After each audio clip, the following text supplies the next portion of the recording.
Alrighty, ladies and gentlemen, it is time for us to have a bit of a tough conversation. And that tough conversation is going to involve a transformation, a process, right, that many individuals dread hearing about when it comes to a gacha game.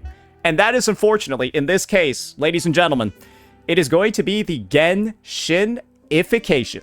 The Genshinification of Wuthering Waves. Because I do believe over here, in the most recent update, version 3.5, and specifically the story quest in version 3.5, we actually got privy to some of the most Genshinified story quest sort of like restrictions, barriers. You can't skip parts of the quest. You're forced to watch them, and you're actually also forced to play over 2 hours of the story.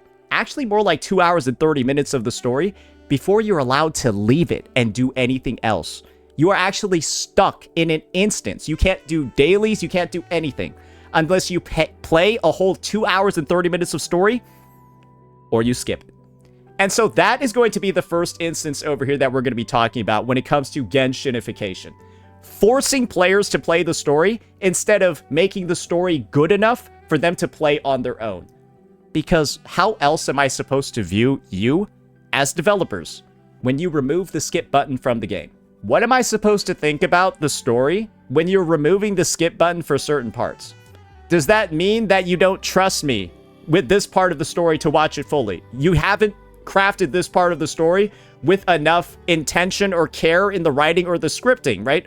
For me to watch it myself. That's why you remove the skip button and you're forcing me to watch it, right? That's the question that I'm asking, right? When decisions like this are made. And that's what we're going to be exploring in this video, because this is the type of decision making, right, that reminds you of Hoyoverse. And that's not what you want to see in this game. So that's only going to be one example. This kind of like removal of the skip button is going to happen a lot throughout the quest. I just want to direct you right now, though, to that whole 1 hour kind of like story bondage. So basically, after about an hour of the story where you get through basically like a Lahai Roy farewell, then you go over to Huang Long and stuff like that. You say goodbye to like a bunch of people. It's kind of corny and shit. Probably should have been in 3.4. Probably should have been like a quest in 3.4 to say goodbye to Lahai Roy and then move on. Had some pacing issues at the start, naturally, right? But you kind of get through it, and within an hour, you get introduced to Mengzhou. You go into like Zhuanfang in the region, but then this occurs. You see this map. And this is going to be my advice to every single player who gets to this point of the quest if you haven't gotten here already. Get ready to maybe use the skip button.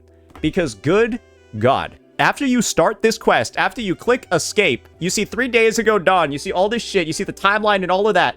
Get ready to be trapped in stories for over 2 hours. Trapped in stories where you alternate between like, you know, two, maybe even 3 different viewpoints. And you can't leave. You can't do anything else. You are forced to just play this shit or skip it. And it's just a flashback. It is a flashback of you talking to NPCs. You're playing as Yang Yang the whole time, and you're just talking to NPCs the whole time. It's just her and every fucking person in this fucking village. That's it. And you even get flashbacks to 200 years ago. You meet somebody called Chan Kun, right? You meet a guy named Yan Lang. You meet question mark, who's the direct ancestor of, like, this NPC over here that you're, like, constantly talking to throughout the story. And this is all it is for over 2 hours. Oh, you also get to chase a kid around, too. Yeah, you also get to chase a kid around. And don't worry, guys. If you were thinking that this wasn't Genshinified, I've got just the thing for you. This is how the sequence starts. You ready? Get ready to follow, bucko. Speeding up. Speeding up. Yes, follow the kid for several minutes in our 1 hour, 45 minute exposition. Just go follow this goofy ass kid. This is the stuff. Remember, you've got an hour and 45 minutes of this before you can even do dailies. You can't do dailies. You can't do any of this stuff. These parts of the quest, right, are obviously giga inflated. Some people say it's world building. I don't know how much world building you get when this guy's named Chan Kun, and there's like another old dude that you meet later who's like, who almost looks exactly the same. Wait, let me go find him. Yeah, there's another older dude later that looks, or is it earlier? Wait a second over here. There's a lot of old men in this quest. If you're like, oh, yeah, they're different guys, by the way. This is Gao Yun. Yeah, this is what I meant. That's Gao Yun. There's a different old guy.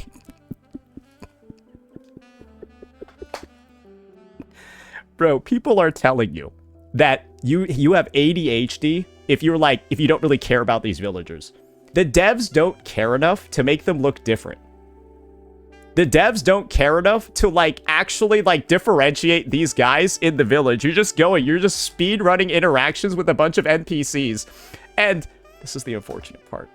A lot of Chinese names, when they're Romanized, and I don't mean this in an offensive way, they look very similar to each other when they're Romanized. And so when you have models that look similar, and then everyone, one guy's name is Chan Long, the other guy's name is Chan Lung, the other guy's name is Chan Kun,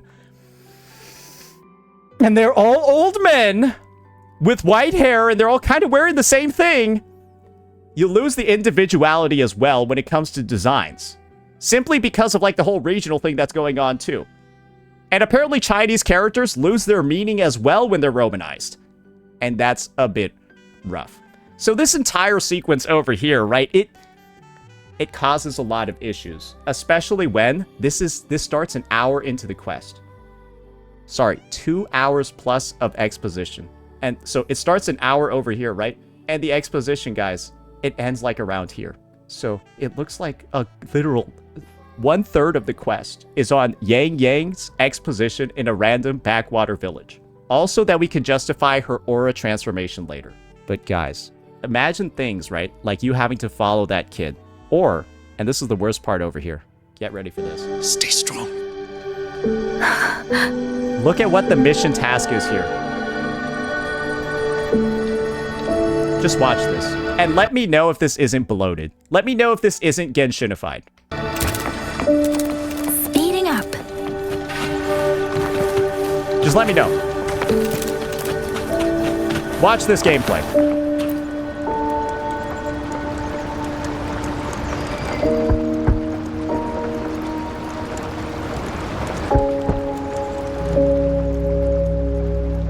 Who is it? You had to do that 3 times. You sit there, you walk over, you play the longest knocking animation I think I've ever seen in a game before. This truly, I would like people to draw a compare. Is there a game with a longer knocking animation than this?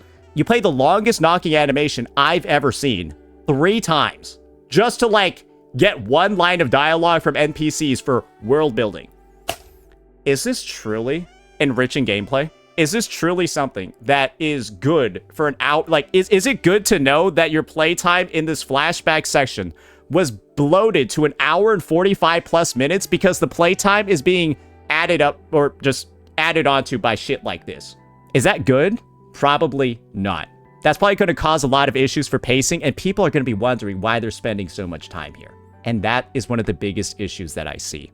I mentioned that you're stuck here. I mentioned that you can't do anything. Let me provide the proof for what I'm talking about.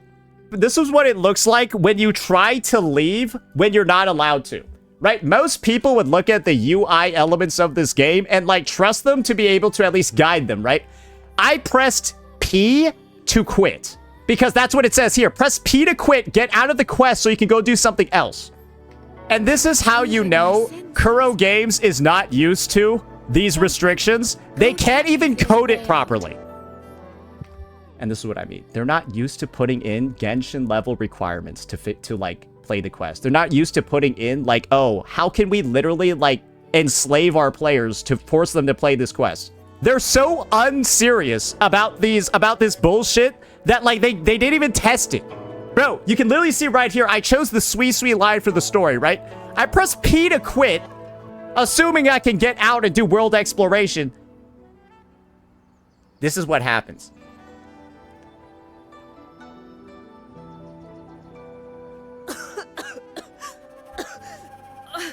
This fog, it's not natural. How is this anything except Genshinified? Tell me how this isn't Genshinified. Please. I'm asking you. How? Just TP out of the area. Let's just TP out of the area. Are you ready?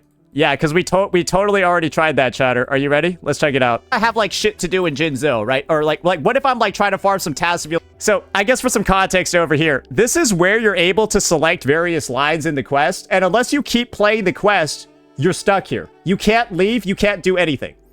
And so this is what happens if you try to teleport out in the middle of that sequence that Kuro's forcing you to play. You have no decision making. You have to play. Yuki, so I'm going to go farm some Tassafields over here. This is what happens when you try to TP out. So now we're going to Lahai Roy, right? There really shouldn't be any issues here. You would think. Bro, this loading was diabolical on day one, by the way. That wasn't a bug. Bro. That wasn't a bug, by the way. I got stopped at Border Patrol, and they took me back. I literally got stopped at Border Patrol, trying to get to Lahai Roy, and they made me go back. I didn't even get 1 second there. I got a quarter of a second of a black screen, and I'm back here.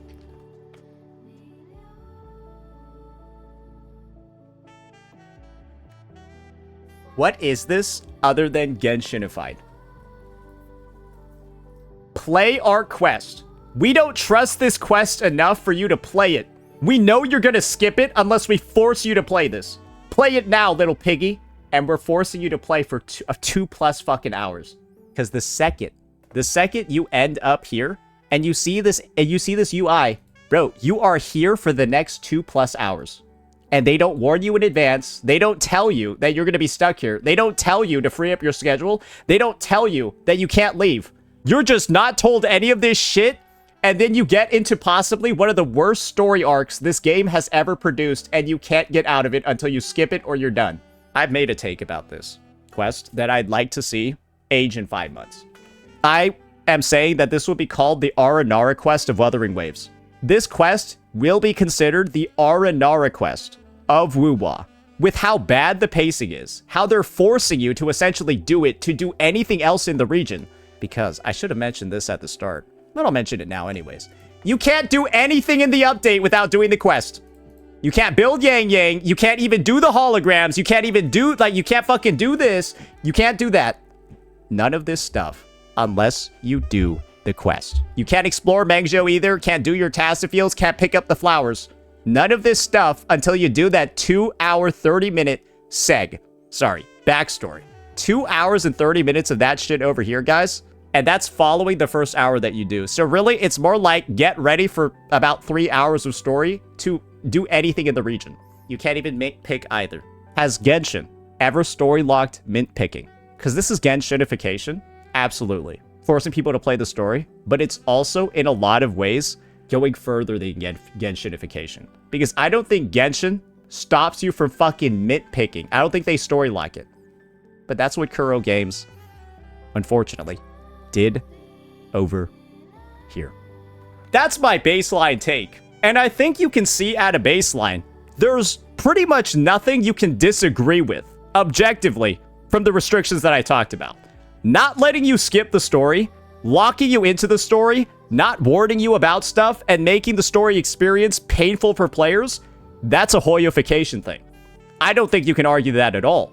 But this is where we're going to start getting into the subjective components, because I wove a couple of subjective things into my arguments, mainly being that I thought this quest was one of the worst things ever. But guys, I've actually got some data to back up the quest really being bad. And this is the first one, because it truly is this easy. What you'll notice from any playthrough of this quest is that this is 90% dialogue.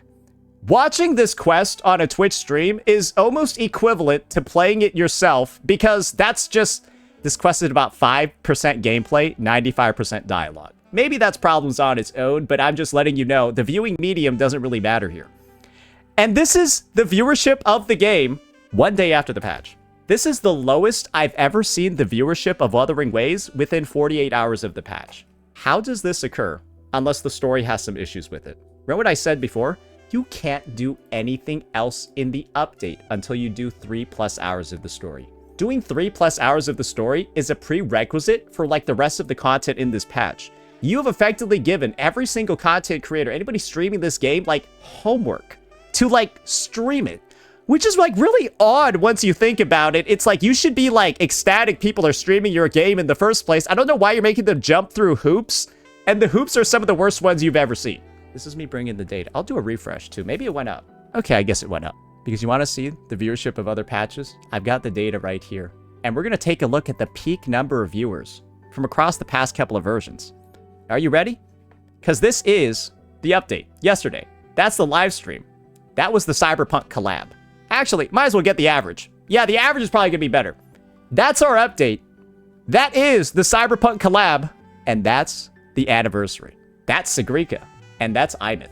And that's 3.0. And that's Chisa. So basically, this patch only beat the Chisa update and the Sagrika update. Wait, what if we go back a little bit further, right? What if we go back a little bit further? We go all the way back, maybe September. Take a look at the averages over here. That's Imith. So yeah, she's still back at the top. That's, I do believe, yeah, no, this is 3.0. That's Chisa, and that's 2.7. So basically, if you go all the way back to Wuwa 2.7, this is the least viewed version debut ever if you discount Chisa and Sagrika. 2.7 beat it, 2.6 beat it, 3.0 beat it, 3.1 beat it, and 3.3 beat it, and 3.4. So this new region debut, this debut version, this should be compared with Septimont, by the way. You guys want to see the numbers for Septimont? This was Septimont. This was Septimont. One of the best months in the history of the game.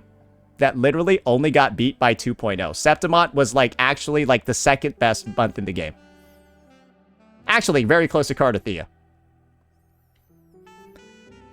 People expected a Meng Zhou level, or people expected a Septimont level story, Septimont level debut, but bro, it feels like we got like a filler patch in a lot of ways story-wise. What else can you call a story where 1/3 of it is effectively spent only talking to NPCs? You're only talking to NPCs for 2 hours of the quest. And this is where we're going to unfortunately get into spoilers.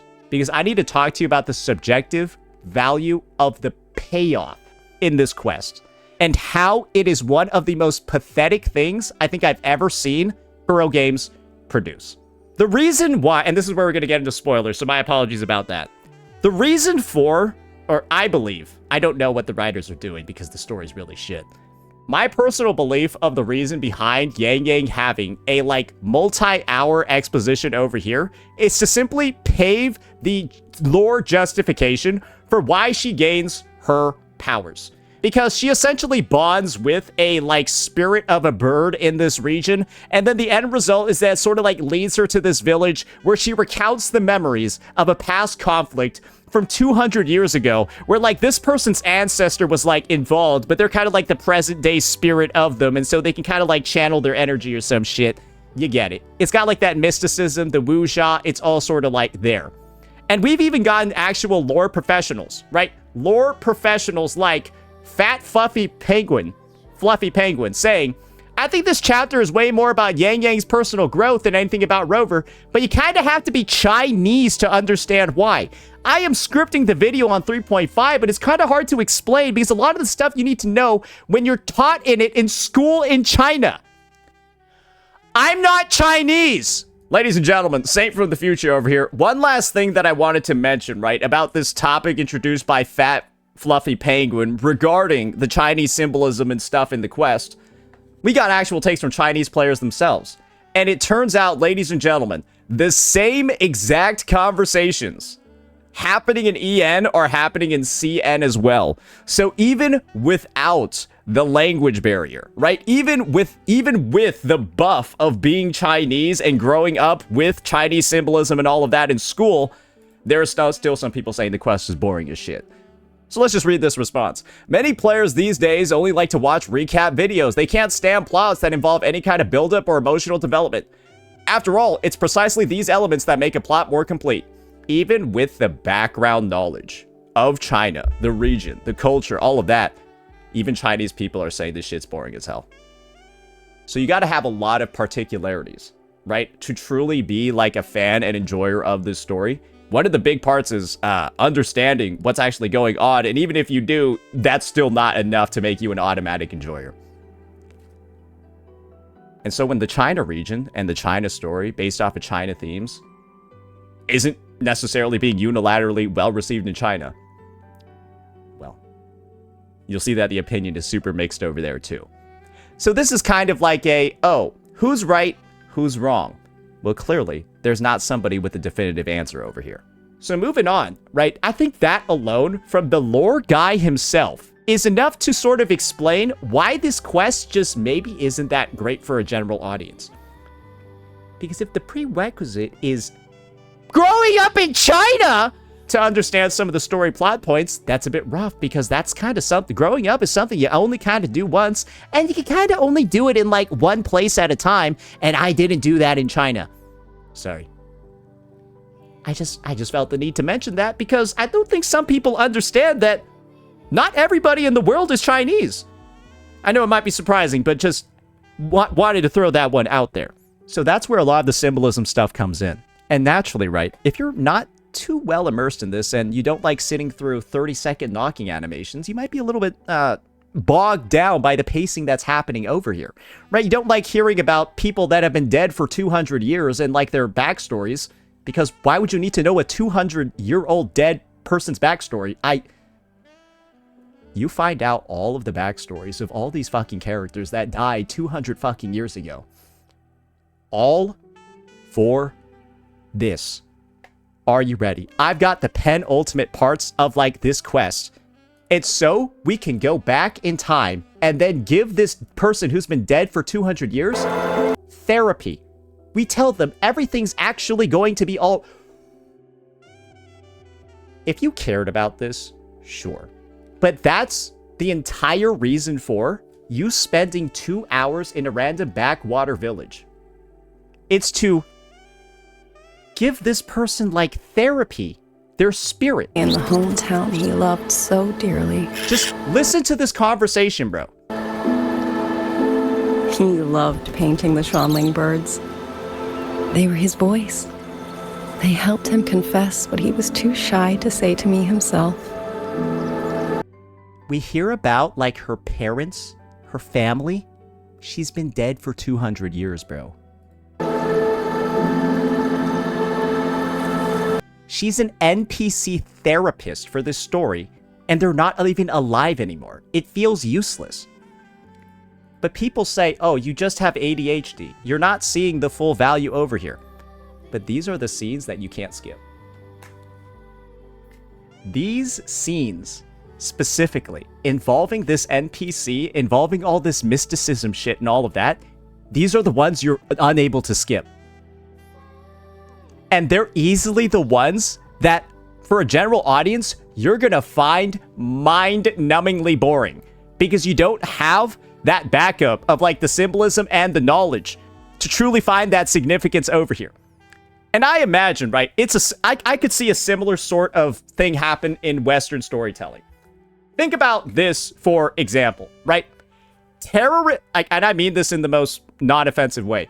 Terrorism attacks are way bigger in, like, US or Western media than other places. And so a, like, terrorism plotline immediately has more cultural significance for a Western audience than Eastern ones. Because I mean this in, like, I think the most objective sense ever. There's less terrorist attacks in like China and Korea and Japan and shit. Right? It just doesn't, you just don't get a lot of guys, you know, like doing that over there, right? But in the West, that's way more, like, upfront and personal for us. So I imagine it's like somebody finding more immediate significance from, like, a terrorist, like, fucking plotline than, you know, maybe somebody that's not from the US would. That's a rough analogy, but you can probably understand, at least in general, where this story is kind of failing to land. And when I see that the skip button for these pieces is removed when it's everywhere else in the game. Guys, in some ways, it feels like you were, like, forced to digest and, like, drink Chinese culture from a fire hose by the devs. And, like, that's what it feels like was the point of this quest, was to force feed you Chinese culture. Because you can't skip it! And I'm not exactly sure how I'm supposed to view the devs just, like, waterboarding you with Chinese culture and then forcing you to watch hours of it in the story to do anything else in the game. I think that's a fair take to make. Because, guys, there are plenty of ways to get people to love Chinese culture and enjoy it in-game. Make it good. You did a half-assed job implementing this, and it's very clear for a lot of the audience it didn't land with them, and then they're forced to play it and watch it. It doesn't matter if you personally like this plotline and you like these scenes. You can't skip it, so what if you didn't? Instead of insulting the people and saying they're like ADHD and shit, because they didn't like a plotline that they culturally could not understand because they didn't grow up in China, that's not a problem with the player, that's a problem with the devs for putting a culturally sensitive plotline into their game for a general audience. Because I'm not Chinese. And a lot of people playing the game, they're not Chinese either. That's why the CCV and viewership for this patch kind of sucks dick. Everyone's views are down. This is one of the worst viewership times I've low-key ever seen in Wuthering Waves, and it is actually mind-boggling. From a, version perspective, that I'm actually watching the game go into a downturn as they release one of the most beautiful-looking regions, bro. Mengzhou looks insane. It's just, the way that this region feels crafted is it's like a paradise locked behind one of the worst quests I've ever seen these devs produce. It actually is like a locked city. It's like a sealed fortress. And you gotta play this bullshit quest to open it up. The map and the content, the echoes, the exploration, bro, it's so gas, it's insane, bro. I fucking love this place visually. Dude, it's a fucking spectacle. It feels insane, man. I love it. It's awesome. It's locked behind the worst story I've ever played in this fucking game. And it's so annoying. Because the devs know they're locking it off too. They're literally utilizing your desire to explore the region, your desire to build the characters, to put in some of the worst story quest material they've ever had in the history of the game. And this is where I can objectively talk about the worst pacing I've ever seen. We're continuing on the review. We're giving this NPC therapy, right? For she's already dead. She's been dead for 200 years. Then she does this.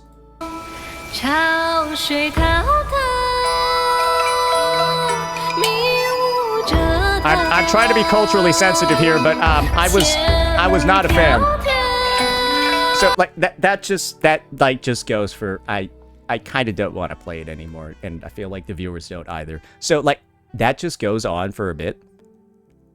What if I told you that within 2 minutes of this scene, the entire city is under attack by a gigantic intergalactic threat? Would it make sense to you if I told you that within 2 minutes of in-game time, the skies are red and we're getting bombed? This is a 5-hour and 40-minute quest with somebody speedrunning it. You truly had enough runtime in this quest to stage a better transition here. And this is where I can comfortably tell you, this quest objectively has some of the worst pacing I've seen, not just in Wuthering Waves, but in a gacha game as a whole. And this is where I know this quest was rushed, likely rewritten, and there's a lot of reasons for why it's narratively a bit of a disaster. Because this is the song, right? Look at this timestamp. The song is currently on at 4:21:23. Within 2 minutes,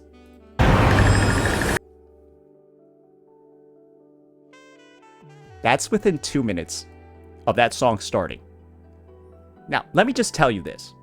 How is there not a pacing issue after you just saw it within 2 minutes of quest time? We just went from hearing somebody sing, throat sing, whatever the fuck they were doing there, right? And then this is what's happening to the city.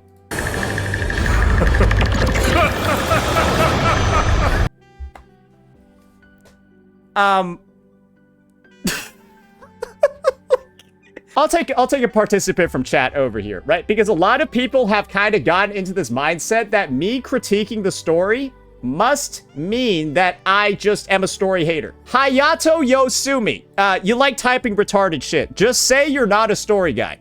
All right, so clearly you're saying my critique is wrong by saying this is bad pacing. You're saying my critique is wrong because you're delegitimizing it. So, how is this good pacing? Tell me, how is this good pacing that within 2 minutes of somebody, like, having a bonding moment and singing, the skies are now red and we're under attack by probably one of the biggest threats ever?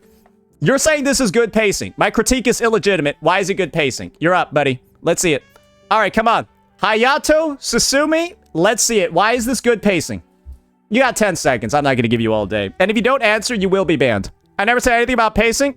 Unfortunately, you did because you said my critique was wrong. So, yeah, you're not going to defend yourself. You're just here to talk shit. You're another retard over here. And this is what I call not toxic positivity.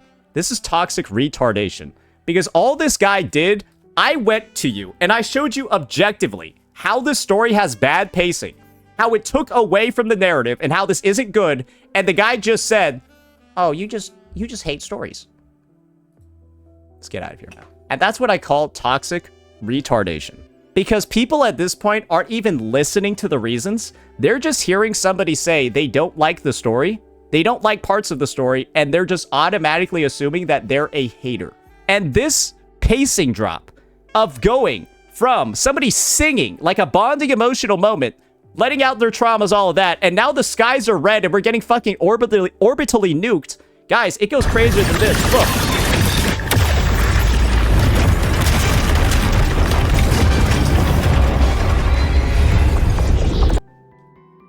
That is what is happening to the city within 2 minutes of in-game time.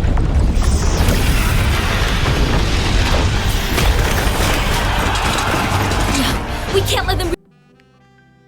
4:23:58. And 3 minutes ago, bro, this is what we were fucking doing, bro. 潮水滔滔，迷雾遮挡，千条。 What? What the fuck? How is this good? How does this not take you out of the story? Yeah, Western audiences, this just... If you don't like that, you just have ADHD. Yeah, if you think that there's a pacing problem here, you just have ADHD, bro. There must be something wrong with you. Yeah, there must be something wrong with you, bro.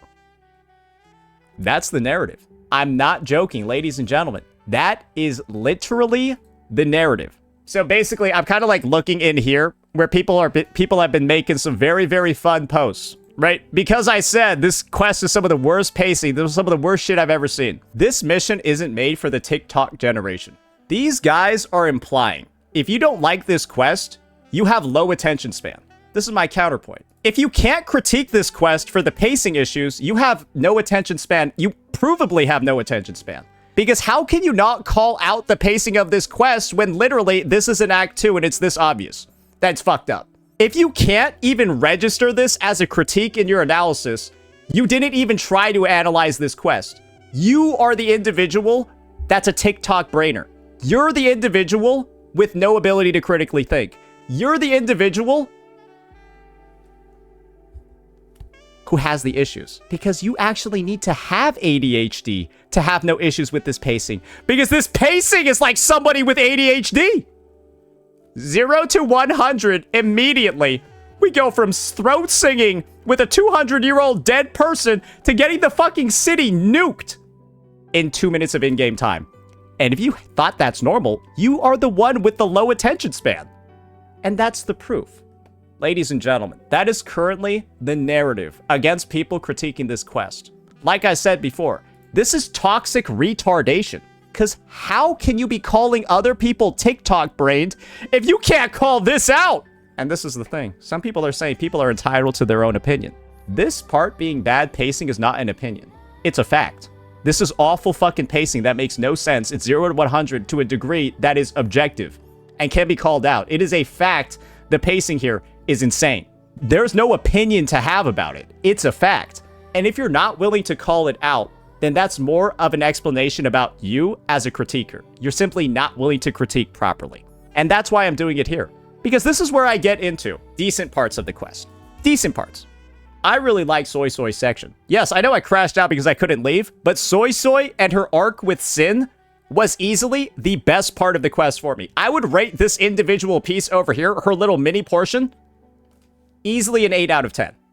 Best part of the quest for me. And a lot of people are going to be asking, oh, okay, Say, why'd you like this one? Exposition was good because it's about shit I care about. I learned about Sin. I learned about her backstory. I learned about why she's not available, why she's like, sort of like in danger, what she did with her tails, the symbolism, how Electro Rover's transformation occurs. It all is explained here. It's done very well, pretty succinctly. Does drag on a little bit in some parts, but not in a way that makes me want to blow my fucking brains out like this piece.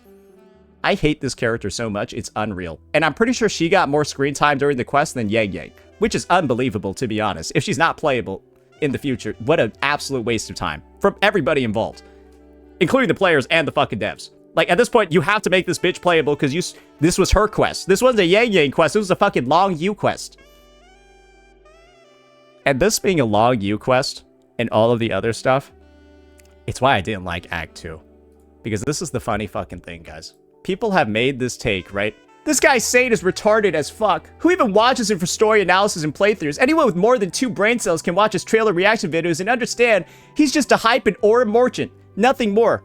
People are talking about this quest like it was a fucking like brain piece. Bro, people are talking about this quest like it was a fucking like, what's that? What is it called? Like Mind Killer? I don't fucking know. It's like that one detective. It's like that one detective thing. It's like where's like some genius in like a Netflix show, right? He's like going around like solving mysteries and it's like super like gritty. No, this wasn't one of those stories. This was just one of those aura farming stories as well. It was just done giga fucking badly. And you want to know how I know this was just an aura farming story?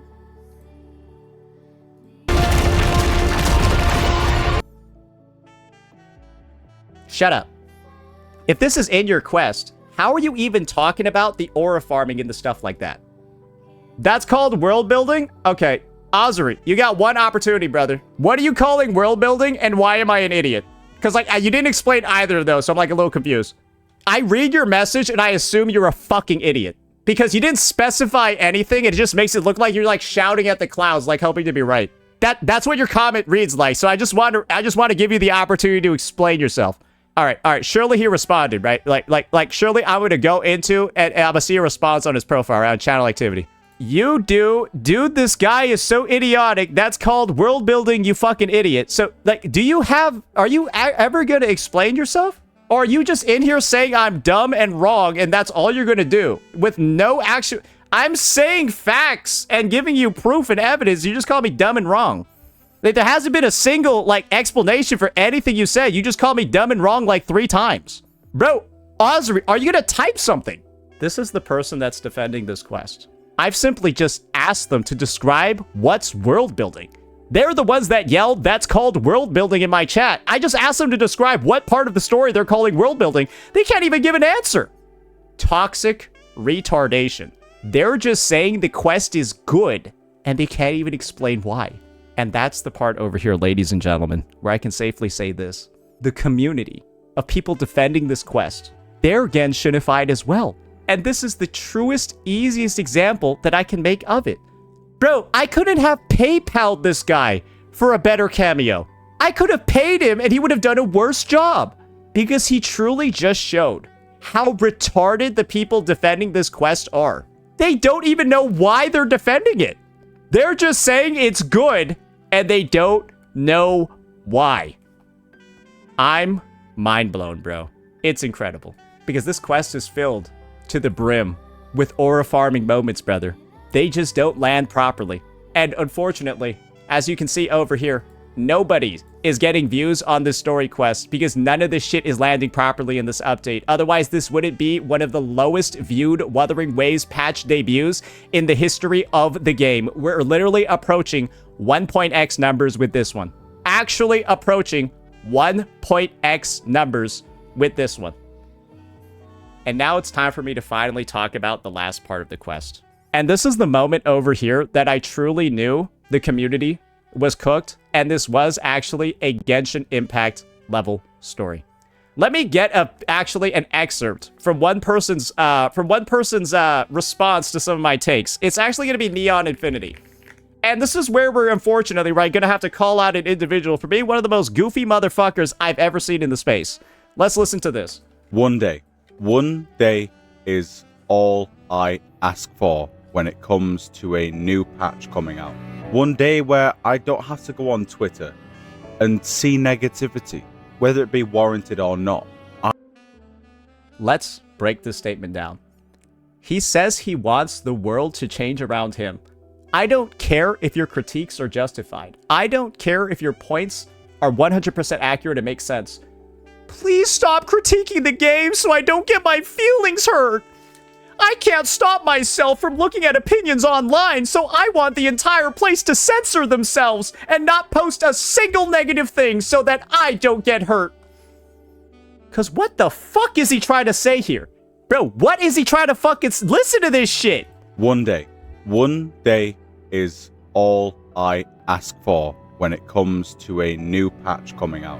One day where I don't have to go on Twitter and see... So don't! Do this. Yeah, hey, you ready for this? Hey, check this out. Like, imagine if I was a gigantic pussy like Neon Infinity. Imagine if I was the biggest bitch ever. The most massive pussy you've ever seen. And I was like, Saint is an interesting specimen. And then I start crying, because I assume that's what fucking Neon Infinity does to actually like, get so emotionally devastated from a 2-minute clip that he had to make a fucking video. I imagine this bitch started crying, I guess, when he saw this. Neon Infinity, this is what you can do. I'm not even going to say it. You know who I'm going to tell you? You want to know who I'm going to have communicate the message to you? Not me.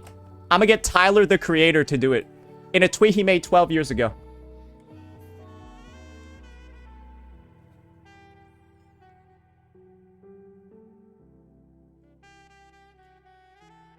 Yeah, remember this one? Just turn off Twitter, bro! I don't want to see critique about the game. Then don't go to the place where people post critique about the game. Like, holy shit, this is like you walking into a Walmart as a vegetarian, a vegan, and then saying, I don't like seeing meat products. Can you take all the meat off the shelves? Shut up, bitch! Move on! Like, oh, the premise of this video is the most bitch-made thing I've, like, ever seen. Like, straight up. And all I'm going to play from this is the actual intro, because this just lets you know how baby-backed bitch made this shit is. Because they already said it. They don't care about the critique. They just don't want negativity. Doesn't that sound like the Genshin Impact community? Let's play it again one more time. One day is all I ask for when it comes to a new patch coming out. One day where I don't have to go on Twitter and see negativity, whether it be warranted or not. He doesn't care if it's warranted or not. And that's the part that really fucks with me.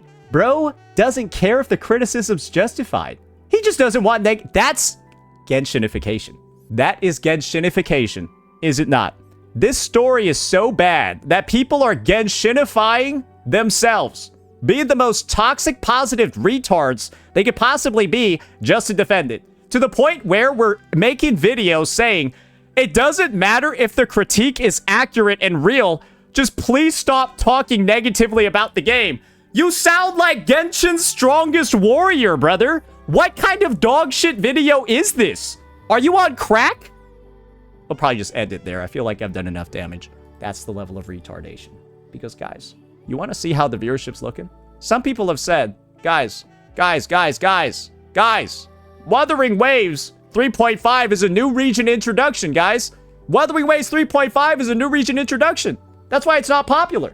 Yeah, it's because it got 12k views in one day. This is one of the most unwatched, unpopular story playthroughs in the history of WoWa. This is like Sagrika levels of popularity on the debut patch of the new region. This would be like Septimont bombing. This would be like 2.0 bombing, 2.4 bombing. This shit kind of bombed. If you use the argument, oh, it's a new version update, and so that's why it's slow. Why did people want to watch WoWa 2.0 so much then? Why did so many people want to watch WoWa 2.0 even though this story is 6 hours and 49 minutes? More people wanted to watch a quest that was 2 hours longer than 3.5, and 3.5 is the one with pacing issues. If you don't like this quest, you have ADHD. If you don't like this quest, clearly, right, you're just a TikTok brainer. Then why did so many people like a 6 hour, 50-minute fucking quest, bro? How are there so many people that liked and wanted to watch a whole 6 hour fucking 50-minute quest, bro? I thought we were all ADHD. Or maybe Mengzhou's just not that good. What is it? Every player has half the player base has ADHD, half the players have no idea, whatever, right? Half the players are like, whatever. What about this? It could just be this simple, right? Nobody gives a fuck about this region because it wasn't done well and they don't want to rewatch it or engage with it later. Because, what if I told you that it wasn't just certain stories getting mogged? Because that's 2.4. And 2.4, as far as I'm concerned, is also mogging the shit out of 3.5. So it isn't even like the hype of Renacida. Oh, it also turns out it's Septimon did better. What's the goalpost shift now? Because we said it was because of a new version. 2.0 is going crazy. Now we're saying, oh, it's because of Renacida's hype. Well, then Septimon's going crazy. Why are there so many excuses? So many rules being broken. So many things being bent to justify and excuse 3.5's very, very, very poor story. I've never seen the community bend over backwards and perform mental gymnastics to this high of a degree. Saying that people are just interested in aura farming moments, when literally, this is in the fucking quest. Washed in nature's palette. Come now, I could use another dance. You're fighting on top of a platform that's like fucking raised across the top of the city because some dude like fucking combined a bunch of Roblox together and created a fucking multi-space aerial battlefield. Then Qing Zhao comes flying in on a fucking elevator of swords. This guy is 1v9ing. Yeah, no. How is this not an aura farming quest? How are you going to make the excuse the only people that disliked this quest were just the aura farmers, when clearly, if you're an aura farmer enjoyer, you would have liked this quest, because this is fucking badass. The goalpost is shifted once again. You can't say only aura farmers are hating this, because how would an aura farmer hate this? Tell me. What aura farmer is not going to like this?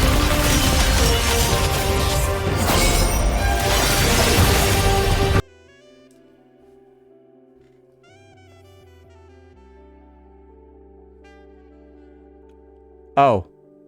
Oh, we fucked up, didn't we? Yeah. Yeah, bro. No aura farmer, huh?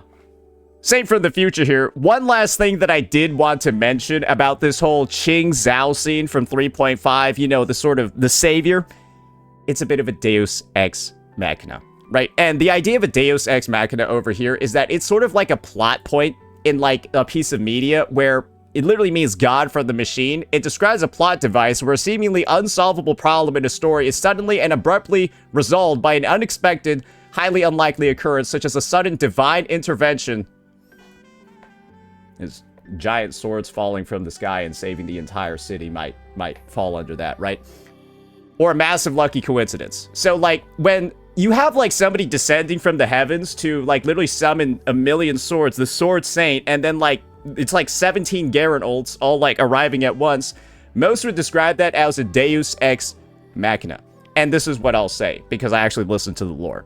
Qing Zhao is written into the story as like a literal Deus Ex Machina. She like lives on top of the fucking mountain and then comes down and then just like nukes TDs and then goes back up. She's written as a Deus Ex Machina. This is like, if you're defending, I guess, the implementation of, I don't necessarily think it's great writing, and I think it's a bit of an ass pull over here for her to show up that doesn't really, kind of takes away from the main story of the plot, because she just runs in and steals all the spotlight for like 5 seconds, aura farms, and leaves. I don't think it's particularly great writing. You can think it is if you want. I'll just think you're dumb. But justifying this by saying the Deus Ex Machinas are like, oh, it's part of her character, so like you can't complain about it and you can't critique it. You sound like a Genshin player defending booty shorts, latex BDSM gimp suits, motorcycles, and DJ boards in Natlan. Well, actually, it's written into the lore with the dragons and shit, so it's actually like valid that there are booty shorts there and DJ boards. And like Qing Zhao's like written as a Deus Ex Machina, so like she could just come in and solve every problem whenever she wants and then just leave. Because she's written like that, so like you can't complain about it. And that's why I'm saying Genshinification of Wuthering Waves, because I've already had people saying that shit to me. Well, she's written to be like the savior from the mountains, so like why are you complaining that she did that? And I don't think that's great writing. And I think the defense, the response, That's the Genshinification. And you probably get what I'm talking about now. Because, guys, that's the taker people are making now. Oh, you're just a hype moment slop enjoyer. How come I still didn't like this quest? I like this sequence, but I don't like this quest as a whole. And you want to know what's the part that killed it for me? After I finished Act 2, my entire rating of the quest went down. And this is why. I hope you're ready for this one. This is the worst transformation sequence I think I've ever seen in a game. Maybe not a game, but it's definitely the worst one in Wuthering Waves. And the reason for this is simple. All of the time you wasted across this quest, your whole 2 hours of exposition in this fucking random hick village, right? With these fucking NPCs and dead 200-year-old ancestors, it was all for this. And this is obviously the ending scene, but like, dude, you're not spoiling anything. It's all for this. This is why you went through roughly 3 hours of exposition. It's for this.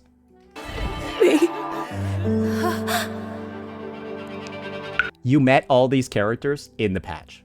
They're all crying and shit. It's supposed to be emotional. How, bro? You met them all in the patch. Bro, at least do something like Ovidius, where we know the motherfucker for at least one patch. Ovidius, people cried for that bitch even though he was only introduced in 2.6. We knew Ovidius for 2 patches, and people love that guy. This is how you know Kuro's capable of so much more, because this is dog shit in comparison. Bro, you're being asked to, like, be emotionally indebted. I have nothing to offer you in return, so I give you my song. Guys, these are just random NPCs that we just met. And their only plot significance is for this. For her transformation. They're all just plot devices for her to turn into an SP unit.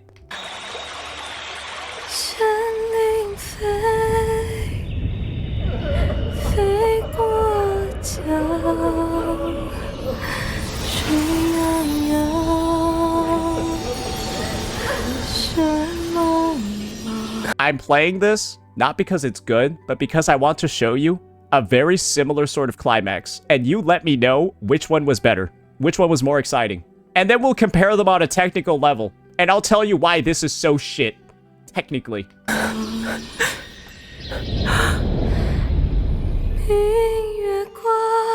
Look at this. This is like fucking baggage, emotion, guilt slop. I just met all these characters and all these dead people in this update. They try to make you care about these guys so much by dedicating 3 hours of the story to them.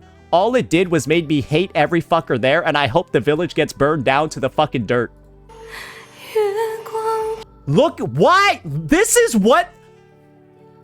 If this occurred in 3.6 or 3.7, after we've gotten a chance to learn more about the region, learn more about the people, and then maybe somebody we actually got a little bit of characterization for died, then maybe this hits. But when you try to speedrun an entire exposition like this and try to make you care for everybody at once and it fails fucking miserably, this is the end result. Nobody wants to watch or play the update. Awesome, guys. Yeah, and this is the after state, right? This is one of the worst received patches, and I'm just doing this. This is basically me telling you, like, you can't really disagree with me because I'm fucking right.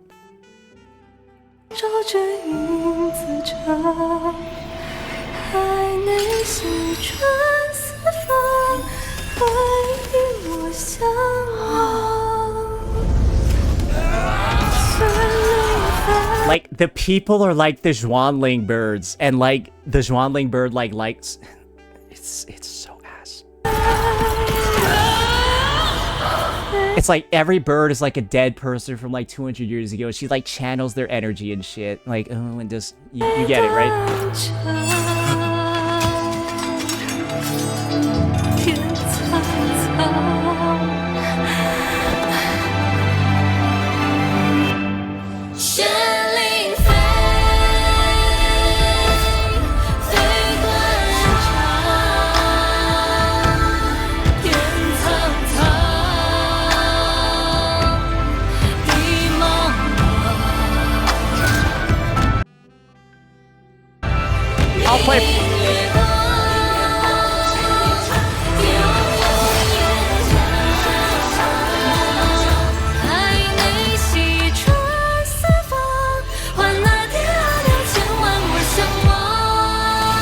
So that's essentially where the transformation begins, right? And then she kind of like, it's like, it's an okay animation. I think the one in the showcase was literally better. This essentially, like, is a complete separation from how she transformed in the showcase. And when this is my reality over here, right? This is my personal take regarding this. This one looked better. Fail to accomplish anything. I think this one looked better.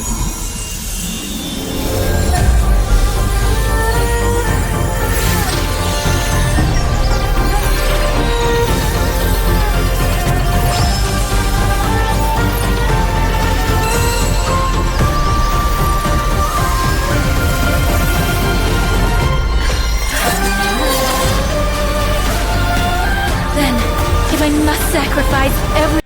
It's worse than her showcase. Like, it is like literally this hype aura moment that people were saying makes the 3-hour buildup and exposition worth it.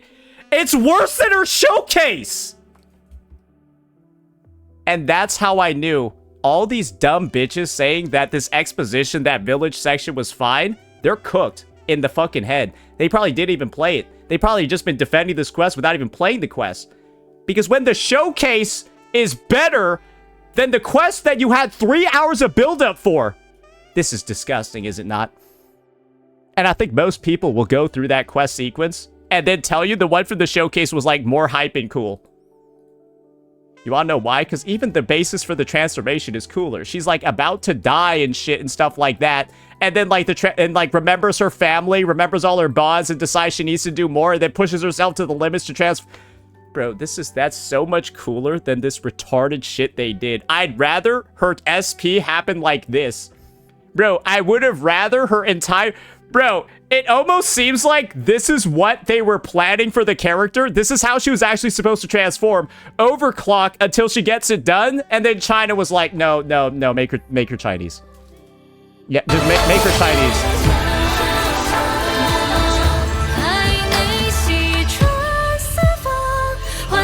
Yeah, just make her Chinese. Because this is the thing. This is a complete failure on all fronts, because the showcase transformation looks more hype, it's more interesting, and it feels better story-wise. And even from the basis of backstory, for a big moment, this quest failed miserably. Because all I need to do is show you this. And this video, unironically enough, is by Neon Infinity. And we're gonna use Neon Infinity's own fucking video to tell you exactly how 3.5 is fucking dog shit. Are you ready? Let's watch this.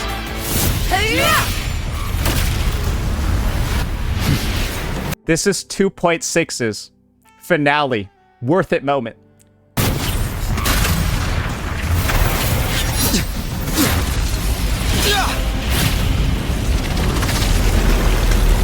Get ready, guys.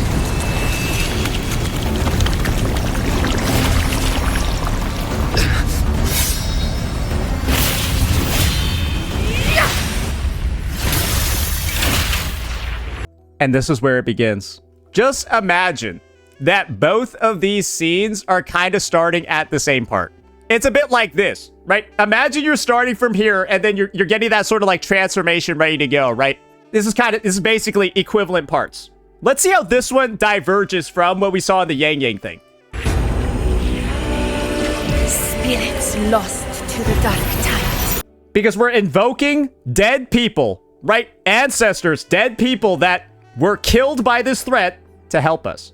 Much like how Yang Yang, right, is invoking the help from all the dead village people from 200 years ago. So same basis. Channeling the energy and the power of past dead people. I hear your cries. Join me in battle! She uses their swords to make this sword. So she takes dead Septimontians' weapons, forges them all together to make this. Then watch this. Let that force within it witness what true heroes are. What it means to wield unshakable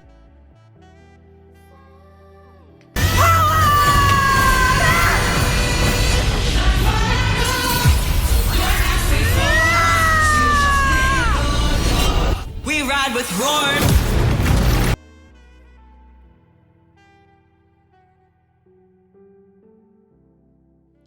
That's a hype and aura moment. But we already know there were hype and aura moments in 3.5. That's the Ching Zhao stuff.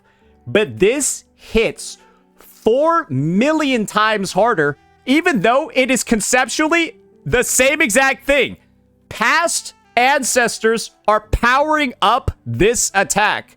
The past ancestors of Septimont, much like the past people from Mengzhou, are powering up Yang Yang. But why does one feel so much better than the other when this one got 3 hours of backstory? This shit got 3 hours of backstory and is this fucking bad? I know how long of a backstory this one got. Are you ready to see it? Bro, this shit got like 40 minutes of backstory. It's like 40 fucking minutes of backstory. This entire quest is only 3 hours and 26 minutes long, bro. This quest is almost as long as the time you spend in Yang Yang's village.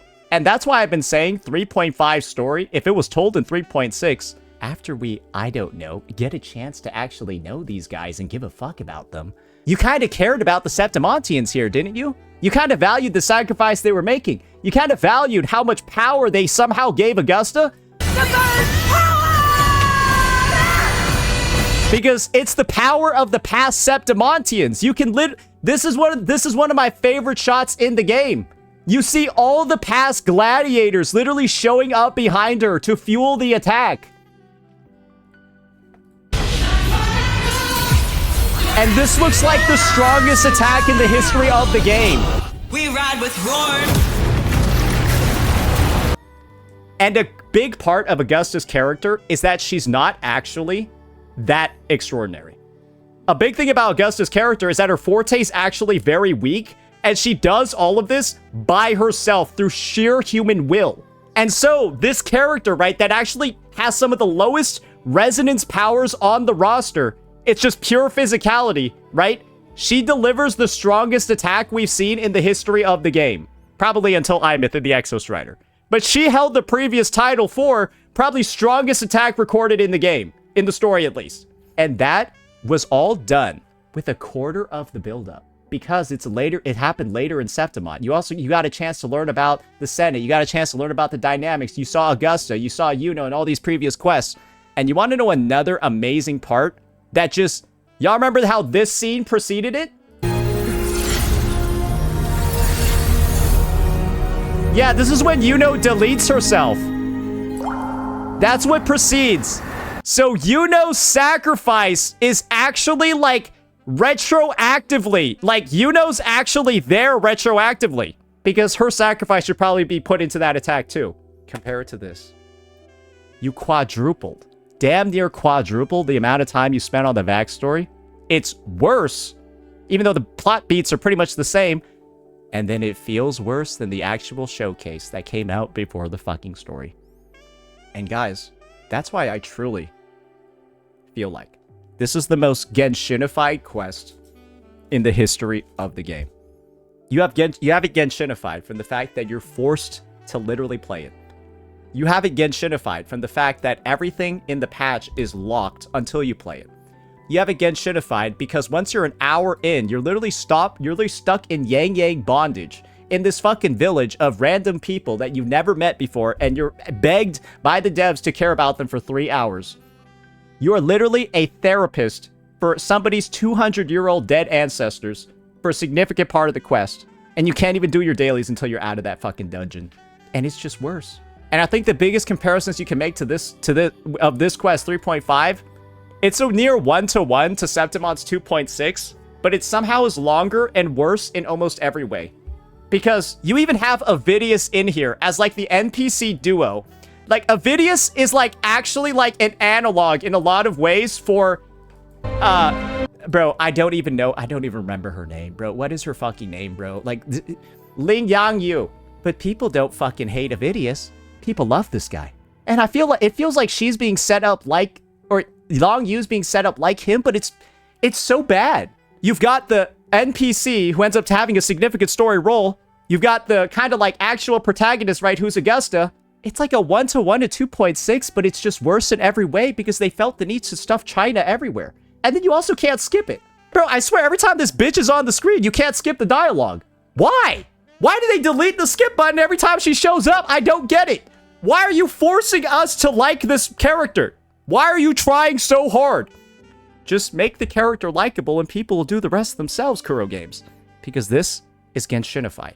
And when the community is responding in a Genshinified way, begging for people to simply just not post critiques because their eyes, their mental can't take the negativity to their favorite game, people are acting like Genshin Impact players too. And this shit is mad pathetic. And I just felt the need to talk about that today. And that's why, ladies and gentlemen, we went through so many objective facts about this quest, and we brought the receipts, we brought the glue, and we described everything in a way where even a dumb motherfucker, like the ones that we pulled up from chat, even they're able to understand it. That's gonna be it for this one, ladies and gentlemen. And again, I'm making these critiques because I truly do enjoy the story. When I know that these developers have the capability for, bro, this shit gave me goosebumps on a rewatch. This is what I remember. And I wanted stuff like this, where it leans into the backstory, it leans into the world building. This attack is insane because of the world building that was put into Septimon. And that's the same reason why this shit just feels lame, because it's unearned, uninspired, and came way too early. It's a 3.6, 3.7 sort of story, and they fucked it up trying to rush it up without the proper homework done. Because this is how you do a scene like that properly. You gotta build up the fucking region first before you rely on its people to tell the story. You relied on Mengzhou's NPCs to tell the entire fucking story of this region for some reason, even though you haven't properly established them yet. And Augustus' quest shows you it can be done, but you fucked it up. And that's where I'm gonna leave it over here, because naturally, there's ways to fix it. There's ways to improve it. But this has been a technical analysis and a technical review, and hopefully you understand all the points I'm bringing up. Let me know what you all thought. Peace out.